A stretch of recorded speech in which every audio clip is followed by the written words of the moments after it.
শুরুতে একটু দুঃখ প্রকাশ করছি, আমাদের কয়েক মিনিট দেরি হয়েছে। আমাদের আজকে এই সম্মেলন আপনি জানেন যে আজকে শেষ দিন। এখানে আজকে আমাদের 3টা ইন্টারেক্টিভ সেশন রয়েছে, হেলথ কেয়ার, টেক্সটাইল এবং ডিজিটাল ইকোনমি নিয়ে। এগুলো নিয়ে আজকে আমাদেরকে সাথে আছেন নাহিয়ান রহমান, উনি head of business development BIDA, উনি আপনাদেরকে ব্রিফ করবেন। আমাদের সাথে আবার সবার বাম পাশে দয়ানন্দ দেবনাথ, উনি যুগ্ম সচিব এবং director general Bangladesh economic zone authority. আমার সাথে আছেন শাহ মোহাম্মদ মাহবুব, এক্সিকিউটিভ মেম্বার এবং অতিরিক্ত সচিব Bangladesh investment development authority. So আমি এখন নাহিয়ানকে দিচ্ছি, উনি আপনাদেরকে আজকে কার্যক্রম সম্পর্কে ব্রিফ করবেন। জি, তাহলে আমরা শুরু করি। ধন্যবাদ সবাইকে, আপনারা সবাই এসেছেন। আর আজাদ ভাই যেটা বললো, আজকে আমাদের সামিটের 4 দিনের মধ্যে আজকে 4র্থ দিন। আপনারা যদি আমাদের সামিটের কার্যক্রমটি দেখেন, আমরা এটাকে যেভাবে প্ল্যান করেছিলাম হচ্ছে আমরা 3টা সেগমেন্টে ভাগ করেছিলাম। তো প্রথম সেগমেন্টটা ছিল আমাদের 7 এবং 8 তারিখ, যেটা আপনারাও কভার করেছেন, যে ইনভেস্টরদেরকে আমাদের ইকোনমিক জোনগুলোতে নিয়ে যাওয়া, ওদেরকে আমাদের ইনফ্রাস্ট্রাকচার, আমাদের যে সকল ফ্যাসিলিটি আছে সব কিছু চোখে দেখানো, সেটা ছিল আমাদের একটা অবজেক্টিভ। 9 তারিখ, যেটা গতকালকে ছিল, আপনারা সবাই দেখেছেন এবং ফলো করে প্রচারও করেছেন, সেটা ছিল সবাইকে আমাদের বাংলাদেশের ইনভেস্টমেন্টের ভিশন কী এবং ওই ইনভেস্টমেন্টের ওই ভিশনটাকে অ্যাচিভ করার জন্য আমরা কি কি পদক্ষেপ নিচ্ছি, কি কি রিফর্ম নিচ্ছি, কি কি ইনিশিয়েটিভ নিচ্ছি, ওটাকে তুলে ধরা। সাথে সন্ধ্যাবেলায় আমাদের একটা কালচারাল ইভেনিং ছিল, যেটার ওয়ান সেকেন্ড অবজেক্টিভ ছিল যে এর বাইরে বাংলাদেশের মানুষ, আমাদের কালচার, সংস্কৃতি সব কিছুকে বিদেশিদের সামনে তুলে ধরা। তো এটা ছিল 9 তারিখ। আর 9 তারিখের খুবই ছোট একটা সেকশন, এবং মেইনলি আজকে 10 তারিখ, এটা হচ্ছে আমাদের তৃতীয় সেগমেন্ট। সেটা হচ্ছে আমরা জানুয়ারি মাসে একটি এফডিআই হিটম্যাপ করেছিলাম, সেখানে আমরা 19টির মতো প্রায়োরিটি সেক্টর আইডেন্টিফাই করেছিলাম। তো এই 19টি প্রায়োরিটি সেক্টরের মধ্যে একেবারেই যেগুলো এখন ইমিডিয়েট, সেগুলোকে কেন্দ্র করে আমরা 5টি ব্রেকআউট সেশন অ্যারেঞ্জ করি। তার মধ্যে 4টি হচ্ছে আজকে। সকালে আমাদের হয়েছে ডিজিটাল ইকোনমি এবং টেক্সটাইলস, এবং এখন আমাদের আরও 2টি চলছে, হেলথ কেয়ার এবং এগ্রিকালচার। তো আমাদের এই ব্রেকআউট সেশনগুলোতে আজকের দিনের আমাদের মূলত যদি অবজেক্টিভ, আজকে আমরা কি চাচ্ছি এই ব্রেকআউট সেশনগুলো থেকে আসলে বিদেশি বিনিয়োগকারীদেরকে বোঝাতে, আমি বলবো মোটা দাগে প্রবাবলি 3টে জিনিস বোঝাতে চাচ্ছি। একটা হচ্ছে আমাদের এই সাবসেগমেন্ট বা এই সেক্টরগুলোতে কী কী অপরচুনিটি আছে, কী কী পোটেনশিয়াল আছে ইনভেস্টমেন্টের, সেটা অবশ্যই একটা। কিন্তু এর বাইরে অনেক অনেক গুরুত্বপূর্ণ একটা জিনিস হচ্ছে আমাদের এই সেক্টরে আমাদের দেশীয় লোকাল ইনভেস্টমেন্ট ইকোসিস্টেমে যারা আছেন, ওদের সাথে আসলে আমাদের বিদেশিদের কানেকশনটা করে দিয়ে, এটাকে আমরা বলি ম্যাচ মেকিং। তো দেখবেন যে আমাদের প্রতিটা ব্রেকআউট সেশনের পরেই 30 মিনিট বা 1 ঘন্টার একটি ম্যাচ মেকিং আছে, যেখানে আসলে নেটওয়ার্কিং, আমার এই বিদেশি বিনিয়োগকারীদের সাথে আমাদের দেশীয় যে ইনভেস্টর আছে ওদের এখান থেকে ম্যাচ করিয়ে দেওয়া, সেটা হচ্ছে আমাদের এই দ্বিতীয় এই জিনিসটার অবজেক্টিভ। আর 3 নম্বর হচ্ছে ওদের থেকেও আমাদের এই প্রথম আজকে কানেকশনের পরে এর পরের পদক্ষেপগুলো নিয়ে একটি মিড টু লং টার্মের একটা রোড ম্যাপ তৈরি করা, যাতে করে আমরা এখানেই শেষ না করি, এখান থেকে লিডগুলো জেনারেট করে পরে এগুলাকে কিভাবে কনভার্ট করা যায় অ্যাকচুয়াল ইনভেস্টমেন্টে, সেই পাইপলাইন। আমি জানি আমাদের চেয়ারম্যান আগে বলেছে আমাদের এই ইনভেস্টমেন্ট সামিট থেকে আমরা একটা পাইপলাইন জেনারেট করতে চাচ্ছি। তো ওই ইনভেস্টমেন্ট পাইপলাইন বা বিনিয়োগ পাইপলাইনটা তৈরি করা, সেটা হচ্ছে আমাদের আরেকটি মূল অবজেক্টিভ। এর বাইরেও আরেকটি সেশন হয়েছে, এটা হচ্ছে আইএলও এবং ইউএনডিপির সাথে একত্রে। এটা হচ্ছে আমাদের ওভারঅল যেই ইনভেস্টমেন্ট এনভায়রনমেন্ট আছে, এই ইনভেস্টমেন্ট এনভায়রনমেন্টটাকে আরেকটু বেটার করতে আমাদের একটা তো হচ্ছে ডলার ভ্যালু বা ইনভেস্টমেন্ট, বাট এর সাথে আরও কিছু জিনিসপত্র থাকে, যেমন হচ্ছে আমাদের ওয়ার্কারদের হেলথ, আমাদের ওয়ার্কারদের সেফটি, ইনক্লুসিভ লেবার প্র্যাকটিসেস। আরেকটি খুবই গুরুত্বপূর্ণ জিনিস নিয়ে আজকে কথা হলো, সেটা হচ্ছে ইন্টেলেকচুয়াল প্রপার্টি রাইটস। তো এই যে আনুষঙ্গিক জিনিসপত্রগুলো থাকে, যেগুলোকে আমরা বলি ইনভেস্টমেন্টের জন্য এনেবলার, তো এনেবলারগুলো নিয়ে একটি ডিসকাশন ছিল। তো এই ছিল আজকে আমাদের মোটামুটি আজকের দিনের সেগমেন্টগুলো। আমি যদি খুবই কুইকলি একটু কিছু আপনাদেরকে স্ট্যাটিস্টিক্স বা হেডলাইনার্স দিই, আমাদের টেক্সটাইল সেশনে গতকালকে বাংলাদেশি হওয়া কিহাকসং, উনি ছিলেন একজন কিনোট স্পিকার হিসেবে। আমাদের ওই সেশনে আমাদের রেগুলেটর থেকে, এনবিআর সাইড থেকেও ছিল, আমাদের ডেভেলপমেন্ট পার্টনার ওয়ার্ল্ড ব্যাংক থেকেও ছিল, এবং আমাদের ইনভেস্টর সাইডের গ্রুপ থেকে আপনার যেটা বললাম ইয়াং ওয়ান গ্রুপ তো ছিলই, জারা থেকেও একজন প্রতিনিধি ছিল। তো মূলত একটি মোটামুটি একটি খুবই অলরাউন্ডেড একটি আমাদের লাইন আপ ছিল টেক্সটাইলসে। ডিজিটাল ইকোনমিতে অ্যান্ড ফাইন্যান্সিয়াল, যারা চাইনিজ এবং one of the largest investors, আপনারা জানেন আমাদের বিকাশে ওদের একসময় ওদের কিছু ইনভেস্টমেন্ট রয়েছে, তো ওরা ছিল এখানে। মেটা থেকে লোক ছিল, গ্রামীণ ফোন বা টেলিনর থেকে লোক ছিল, এবং এর বাইরেও আসলে রেগুলেটরদের থেকে আমাদের special assistant to chief adviser Fayaz Tayeb ভাই উনিও ছিলেন। তো এই ছিল আমাদের মোটামুটি হেডলাইনার মানুষজন যারা সকালের সেশনে ছিলেন। বিকালের সেশনগুলোতেও আসলে আমাদের এরকমই একটি মোটামুটি অলরাউন্ডেড একটি প্যানেল আর কি এই সেক্টরের যে তিনটা জিনিস বললাম সেগুলো নিয়ে হাইলাইট করছেন। তো এই হচ্ছে আমাদের আজকের দিনের প্ল্যান, যদি আমি মোটা দাগে বলি। এর বাইরে যদি আমার সহকর্মীরা কিছু বলতে চায়, তারপর আসলে আমরা মনে হয় আপনাদের যদি কোনো প্রশ্ন থাকে মানিয়ে নিতে পারি। জি, থ্যাংক ইউ, ধন্যবাদ নাহিয়ান ভাই। মোটামুটি আপনি সবই কভার করে ফেলেছেন। ডিজিটাল ইকোনমিক যে সেশনটা ছিল সেখানে আমাদের ব্যাংকিং সেক্টরে কি করে ডিজিটালাইজেশনটা বাড়ানো যায় সেই বিষয়ে আলাপ হয়েছে।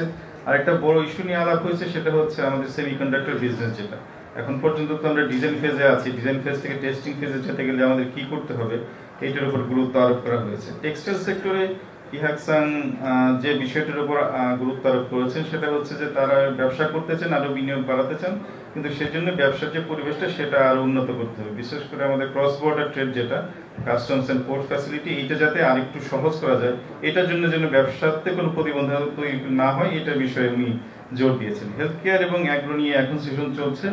হেলথ কেয়ারে যেটা প্রচুর বিনিয়োগকারী এখন এসেছেন, ওনারা মূলত এপিআই এবং নতুন ভ্যাকসিন তৈরি বা অ্যাডভান্স মেডিকেল যে ইস্যুসগুলো আছে সেগুলোর উপর তারা যোগ দিচ্ছেন, বিনিয়োগে আগ্রহ দেখাচ্ছেন।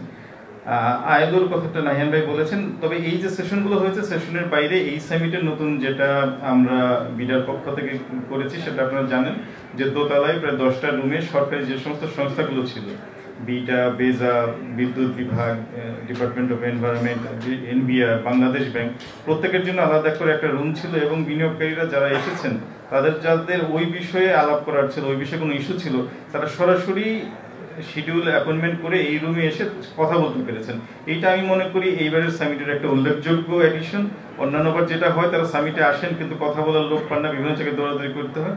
এবার এটা আমরা খুব ভালোভাবে ম্যানেজ করতে পেরেছি।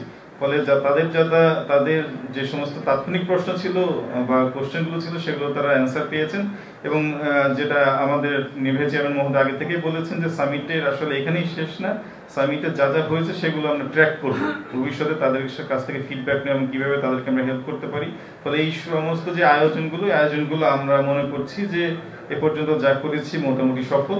আমরা পাইপলাইন একটা তৈরি করা গেছে, প্রচুর পাইপলাইনে অনেকেই আছেন।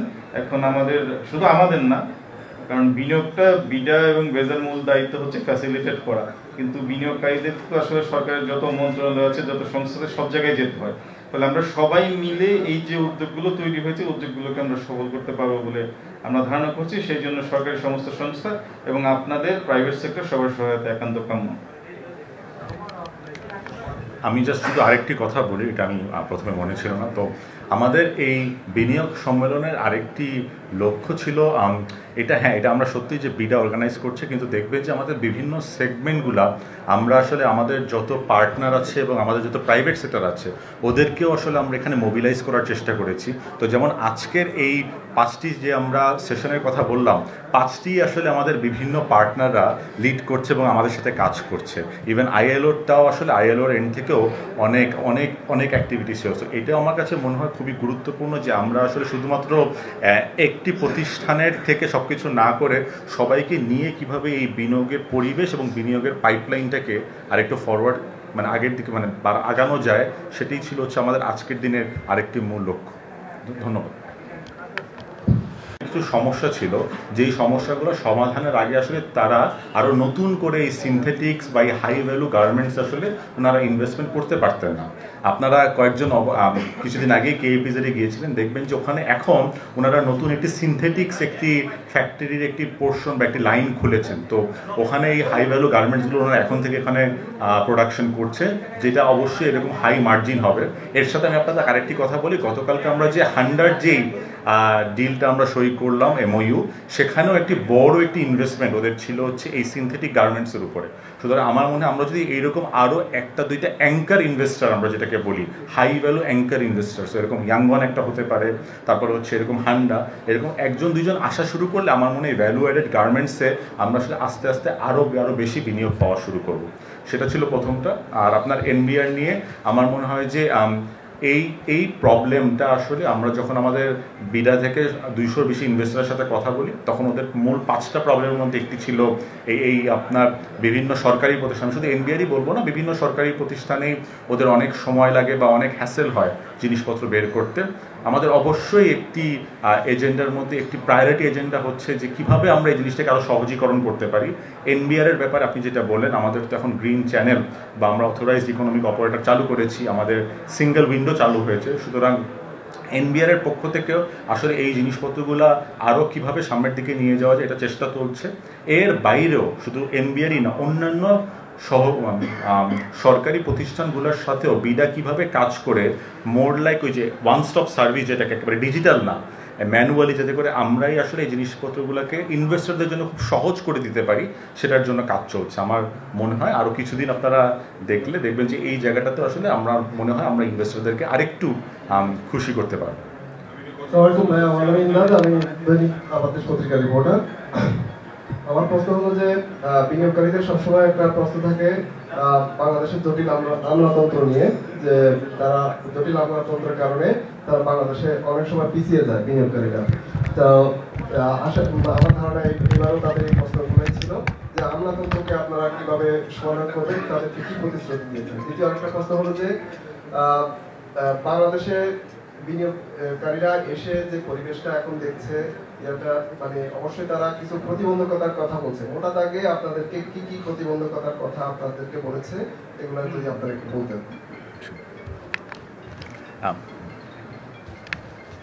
জি, ধন্যবাদ আপনাকে। আপনি যদি দেখেন আসলে আমাদের এই আমলাতান্ত্রিক যে ঝামেলার কথা আপনি বলছিলেন, এর অনেকটাই আসলে এবার বিদেশি বিনিয়োগকারীরা এসে নিজেরাও দেখছেন যে অনেক ইমপ্রুভ হয়েছে। আমি যদি আপনাকে একটা বেসিক এক্সাম্পল, এবং এটা একটা আমাদের ইনভেস্টর বলছিলেন যে আমাদের এখানে আগে যদি আপনারা আমাদের সরকারি সেট আপ দেখতেন, আসলে এখানে প্রায় 70 জন মন্ত্রী প্রতিমন্ত্রী মিলিয়ে অনেকে থাকাতে আসলে ওনাদের অ্যাপ্রুভাল পেতে বা প্রসেসগুলোকে আপনার পাস করতে অনেক সময় লাগতো।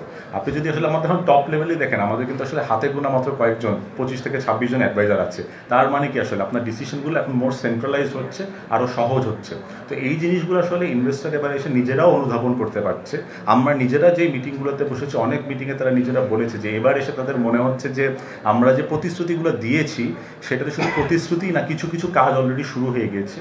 অবশ্যই আমাদের এখন অনেক দূর যেতে হবে, এটা বলার কোনো অপেক্ষা রাখে না। আমরা আজকেই বলতে পারবো না যে আমাদের সব কিছু সর্ট আউট হয়ে গিয়েছে, কিন্তু আমাদের যে প্ল্যানগুলো আছে এবং ছোট ছোট যে স্যাম্পলগুলো আমরা প্রুফ করা শুরু করেছি, এরকম আরও 2-1টি প্রুফ অফ কনসেপ্ট যদি দিতে পারি, তাহলে আস্তে আস্তে ওদের মনে আরও কনফিডেন্স বাড়বে। আর প্রবলেমের কথা যেগুলো বলেন, ঘুরে ফিরে ওই 4 থেকে 5টা প্রবলেমই, যে আমাদের অ্যাক্সেস টু রিসোর্সেস, একটা পলিসি কন্টিনিউইটি, ওরা যখন একবার আসে তখন আবার হঠাৎ করে যদি চেঞ্জ হয়ে যায় তাহলে ওদের বিজনেস কেসটাকে মেনটেন করতে কষ্ট হয়। করাপশন আমাদের মানে অনেক দিনের একটি মূল প্রবলেম ছিল। এরকম হাতে গোনা 3 থেকে 4টা যে প্রবলেম আমরা আগেও শুনেছি, ওর বাইরে তেমন কোনো প্রবলেম আমাদের ওরকম করে এবার হাইলাইটেড হয় নাই নতুন। কিন্তু একটা জিনিস ছিল যে সবাইটা এখন বুঝছে যে আপনার এই নতুন ট্যারিফ এনভায়রনমেন্ট বলেন বা এই নতুন ট্রেড এনভায়রনমেন্টে অনেক চেঞ্জ হয়। তো আসলে শুধু আমরা না, প্রতিটি দেশ, প্রতিটি বিজনেসই আসলে এই জিনিসটাতে আরেকটু কীভাবে ফ্লেক্সিবল থাকতে পারে, আরেকটু কীভাবে অ্যাজাইল থাকতে পারে, যাতে এরকম যদি কোনো চেঞ্জ হয় তাহলে আসলে এটাতে কুইক অ্যাডজাস্ট করা যায়। এটা নিয়ে আসলে আমার মনে 2 পক্ষ থেকেই কাজ করা রয়েছে। তো এটা নিয়েও আসলে অনেকের সাথে কথা হচ্ছিল যে নতুন পরিস্থিতিতে আসলে কোনো কিছুই এত স্টেবল না আগের মতো। তো ওই জিনিসগুলো নিয়ে কীভাবে আমরা একটু বেটার প্ল্যানিং করতে পারি আর কি, এই জিনিসটা নিয়ে ওদের কিছু অবজারভেশন ছিল। তো এই হচ্ছে। আমি একটু কথা বলতে যাচ্ছিলাম। আমার নাম শাহিদ, আমি ইন্ডিপেন্ডেন্ট টেলিভিশনে কাজ করি। এই ইনভেস্টমেন্ট সামিট আজকে তো শেষ হচ্ছে, এখন পর্যন্ত আমরা কতগুলো দেশ থেকে কি পরিমাণ ইনভেস্ট পেলাম আর কি? ইনভেস্টার কতগুলো দেশ থেকে কি পরিমাণ পেলেন?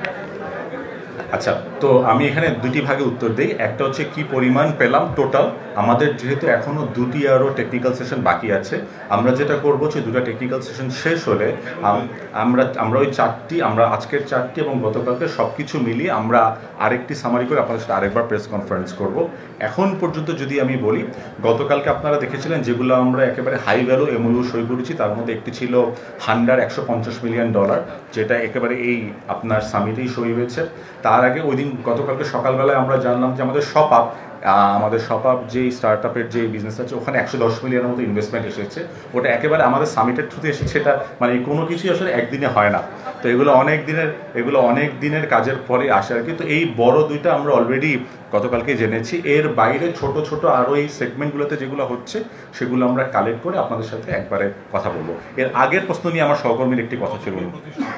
আচ্ছা, এখন পর্যন্ত আমি যেটা গতবারে আমাদের চেয়ারম্যান বলেছিল, প্রায় আমাদের রেজিস্ট্রেশন ছিল 550-র মতো। আমি যদি বলি এই বিভিন্ন অনুষ্ঠান, বিভিন্ন সেগমেন্টে আমরা প্রায় 400 থেকে 450-র মতো বিদেশি পেয়েছি। এখানে একই কোম্পানি থেকে 2-1 জন এসেছে। তো আমাদের এই এক্স্যাক্ট কোম্পানির কাউন্টটাও আসলে আমরা ফিল্টার করে মানে ইন্ডিভিজুয়ালি রিপিটেটিভ না করে কতজন কোম্পানি এসে এটারও একটা সামারি আমরা আপনাকে এই আগামী প্রেস কনফারেন্সে দিয়ে দিব।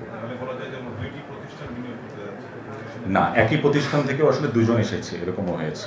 তো হ্যাঁ, প্রতিষ্ঠান এখন পর্যন্ত 2টি আসলে আমরা আমার মনে হয় এইভাবে কতগুলো প্রতিষ্ঠান এবং তারা কত বিনিয়োগ করেছে এই রেকর্ডটা আলোচনা না করাটাই বেটার। কারণ আমাদের নির্বাহী চেয়ারম্যান মধ্যে আগে বলেছেন আসলে কোন জায়গা থেকে কত বিনিয়োগ পাচ্ছে সেটাই সামিটের উদ্দেশ্য না, বরঞ্চ উদ্দেশ্য হচ্ছে একটা পাইপলাইন তৈরি করা, একটা প্ল্যাটফর্ম তৈরি করা এবং বাংলাদেশকে তুলে ধরা যায় বাংলাদেশে বিনিয়োগ সম্ভব। সেই জন্য, কারণ এর আগের বার সামিটেও আমরা বেশ বড় অঙ্কের একটা ফিগার হয়তো আপনাদের জানিয়েছিলাম যে গত সামিটে কত কমিটমেন্ট এসেছিল, কিন্তু আলটিমেটলি সেটা কিন্তু ইমপ্লিমেন্টেড হয় নাই। ফলে কমিটমেন্ট করে যাওয়া এবং সেটা ইমপ্লিমেন্ট করা দুটোর মধ্যে একটু ডিফারেন্স আছে। ফলে এই পাইপলাইন তৈরির ক্ষেত্রে এবং সেটাকে ভালোভাবে ট্র্যাক করার ক্ষেত্রে আমরা বরঞ্চ নজরটা দিই। একজন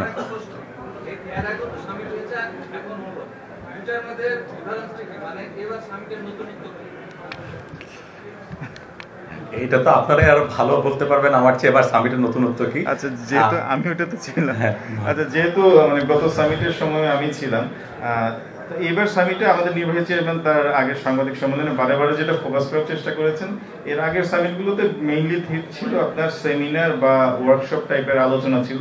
কিন্তু আসলে যারা বিনিয়োগকারী আসেন তারা তো চান তাদের যে জয়েন্ট ভেঞ্চার পার্টনার বা তাদের যে পসিবল পার্টনার তাদের সাথে আলাপ করতে, B2B, B2G এই আলোচনাগুলো করতে চান। এই সামিটে কিছু সেমিনার বা আলোচনা সভা রাখা হয়েছে, তার চাইতে বেশি জোর দেওয়া হয়েছে ওই সুযোগটা তৈরি করার জন্য, যাতে বিনিয়োগকারীরা এসে তারা যাদের সাথে কথা বলতে চান তাদের সাথে কথা যেন বলতে পারেন। ফলে সেমিনার বা সেশন যেগুলো হচ্ছে, সেশনের পরেও একটা B2B অপশন রাখা হয়েছে। তারপর আমি বললাম এখানে দোতলায় 10টা রুম ছিল, সেখানে কনসার্ন এজেন্সিরা ছিল, তাদের সাথে কথা বলার সুযোগ হয়েছে। ফলে আমার মনে হয় এইটাই হচ্ছে সবচেয়ে বড় এডিশন, যে তারা এসে প্রকৃতপক্ষে তারা যাদের সাথে বিনিয়োগ করবেন বা যেখানে তাদের ইস্যু তাদের সাথে কথা বলার সুযোগ পেয়েছেন, শুধু সেমিনার বা সেশনেই সীমাবদ্ধ ছিল না।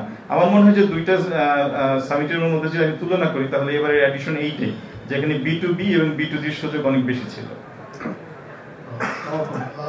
আপনারা দেখেছেন যে এইবার প্রথমবারের মতো বিনিয়োগকারীদেরকে আমরা ফিল্ডে নিয়ে গিয়েছি। ওনারা বেশ কয়েকটা স্পেশাল ইকোনমিক জোন দেখেছেন, সেখানে কী কী সুযোগ সুবিধা আছে সেগুলো হাতে কলমে দেখেছেন। বিনিয়োগ করলে বিনিয়োগের জন্য ওনারা কী কী প্রতিবন্ধকতা ফেস করবেন এটা দেখেছেন। আরেকটা ইম্পর্টেন্ট জিনিস ছিল, আপনারা এখানে দেখেছেন 3টা রাজনৈতিক দলের সাথে বিনিয়োগকারীদেরকে আলোচনার সুযোগ করে দেওয়া হয়েছে। এটার মূল উদ্দেশ্য হচ্ছে বিনিয়োগের ক্ষেত্রে পলিসি কন্টিনিউশন থাকবে কিনা, সেটা থাকলে কীভাবে থাকবে, যাতে ভবিষ্যতে বাংলাদেশের দায়িত্ব যে যারা নিতে পারেন তাদের কাছ থেকে বিনিয়োগকারীরা সরাসরি জানতে পারেন। এই বিষয়গুলো সম্পূর্ণ নতুন এবং আমরা মনে করি যে এই বিষয়গুলো এই সম্মেলনটাকে সফল হতে সাহায্য করবে। আমার নাম সুশান্ত সিনহা, আমরা জাস্ট একটা মাত্র কোশ্চেন নেব, কারণ আমাদের বড় কিছু নাইন ভাই। আমার নাম সুশান্ত সিনহা, 71 টিভিতে আছে। একটা বিষয় বড় আলোচনা বা সেমিনারের ক্ষেত্রে আমরা যেটা মিস দেখি সেটা হচ্ছে যে ফলো আপ থাকে না। আপনারা বলছেন যে বিডা এবার ফলো আপ করবে, ব্যবসায়ীরা সেই আশা করেছে, সেই ফলো আপের কি প্ল্যান করছে বিডা, এবং সেটা যদি একটু আপনি বিস্তারিত বলতেন। আচ্ছা, তো এখানে আপনি ইউ আর ভেরি রাইট। আমাদের এই যে আমাদের সাহেব যেটা বলেন, আসলে আমাদের যদি আপনি এবার একটি প্রাইমারি অবজেক্টিভ বলে থাকেন, এটা হচ্ছে পাইপলাইন তৈরি করা, যাতে আমরা ট্র্যাক করতে পারি, এবং এটা নিয়ে আসলে আমাদের একটা সুনির্দিষ্ট রোডম্যাপ আছে। আমরা এই যে একটি বিদেশি এখন আমরা ইন্টারেস্ট পেলাম, একটি ইন্টারেস্টের লিস্ট পেলাম 550 জনকে, এটাই বলছিলাম আপনাদের আরেকজন যখন আমাকে প্রশ্ন করলেন যে কতজন কোম্পানি, এখন আমরা এই লিস্টটা বসে আসলে যারা অ্যাকচুয়ালি এসেছে এখানে তাদের ওই লিস্টটা করে ওদেরকে আমরা একটা সার্টেন টাইম পর পর ওদের কাছে ফেরত যাওয়া, যে আসলে গতবার ওরা যে এসেছিল ওদের যে ইন্টারেস্ট ছিল সেই ইন্টারেস্টটিকে আসলে ওরা আরও কোনো অ্যাডভান্সমেন্ট করেছে নাকি, কোনো জায়গায় কোনো সমস্যা আছে নাকি, কোনো প্রবলেম থাকলে আমরা কীভাবে সলভ করতে পারি। মানে ওদের তো 4 ধাপে ওরা ইনভেস্টমেন্ট করে। আসলে প্রথমে ওদের আগ্রহ জন্মায়, তারপরে ওরা আসলে আরেকটু ইনফরমেশন নেয়, তারপর এখানে এন্ট্রি করার চেষ্টা করে এবং ফাইনালি টাকাটা দিয়ে ইনভেস্ট করে। তো ওরা আসলে এখন মূলত প্রথম ধাপে আছে। মানে প্রথম ধাপ থেকে ওদেরকে আমরা কিভাবে হাতে ধরে বাকি ধাপগুলো নিতে পারি, এবং এই জন্য একটি সার্টেন টাইম লাইন পর ওদের কাছে আমরা আবার গেট ব্যাক করবো এবং চেষ্টা করবো ওদের সাথে কন্টিনিউয়াস কমিউনিকেশনটা রাখতে, যাতে করে 18 থেকে 24 মাস, আমার পার্সোনাল ওপিনিয়ন হচ্ছে একটি প্রপার ইনভেস্টমেন্ট আসলে এরকম একটা টাইম লাগে শুরু থেকে শেষ পর্যন্ত। তো এইরকম 18 থেকে 24 মাসের একটা রোডম্যাপ আমরা বানিয়ে ফেলবো এদেরকে নিয়ে, যাতে করে এর পরের বার যখন যদি এরা আবার আসে এই ইন্টারেস্টের স্টেপ নিয়ে কথা হবে না, এটা হচ্ছে পরের যে কোনো একটি ধাপ নিয়ে, যে ওদের এখন এন্ট্রি করতে বা আসলে অ্যাকচুয়াল ইনভেস্টমেন্ট করতে আর কি সহযোগিতা লাগবে। আমরা এভাবেই প্ল্যান নিয়ে আগানোর চেষ্টা করছি। ধন্যবাদ। ধন্যবাদ সবাইকে। আপনার সবাইকে ধন্যবাদ।